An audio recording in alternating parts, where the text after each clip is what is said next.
জি বাংলার অন্যতম জনপ্রিয় মেঘা ধারাবাহিক হলো চিরদিনই তুমি যে আমার, যার নাম ভূমিকায় অভিনয় করছেন টলিউডের দুই জাত অভিনেতা অভিনেত্রী জিতু কমল এবং দিতিপ্রিয়া রায়। নিয়মিত নিজেদের অসাধারণ অভিনয় দক্ষতার আর্য অপর্ণার চরিত্রটিকে পর্দা প্রাণবন্ত করে তুলেছেন তারা। বাস্তব জীবনে তাদের সম্পর্ক ভালো না হলেও পর্দায় তার লেশ মাত্র ফুটে উঠছে না।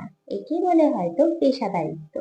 কিছুদিন আগে ধারাবাহিকে আর্য আর অপর্ণার প্রাণোজল পর্ব বাংলা সিরিয়ালের সেরা প্রেম বাস্তবের পর্ব হয়ে উঠেছিল। আপাতত এই ধারাবাহিকের আগামী ট্র্যাক কি হতে চলেছে তা জানার জন্য মরিয়া দর্শকেরা। আর্য অপর্ণার ভালোবাসার বাধা হয়ে দাঁড়িয়েছে অপর্ণার বাবা আর মা।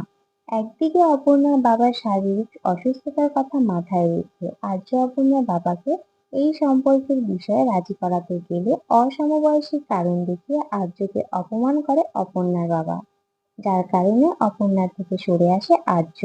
অন্যদিকে বাবা মার মুখের দিকে তাকিয়ে হিন্দুলের সাথে বিয়েতে রাজি হয় অপর্ণা। ধারাবাহিকে বর্তমান ট্র্যাকে দেখানো হবে আর্য আর অপর্ণার সম্পর্ক থাকা সত্ত্বেও ডাক্তার হিন্দুলের সাথে বিয়ের তোড়জোড় শুরু করে অপর্ণার বাবা মা।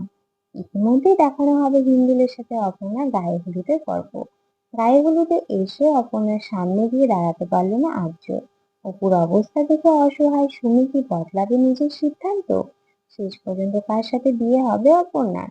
এর কি আর্য অপুর মিল হবে? তো বন্ধুরা, তোমাদের কি মনে হচ্ছে কমেন্ট করে জানাও। ভিডিওটি ভালো লেগে থাকলে লাইক কমেন্ট করে শেয়ার করে দিও। আর হ্যাঁ, আমার চ্যানেলে নতুন হয়ে থাকলে চ্যানেলটি সাবস্ক্রাইব করে দিও।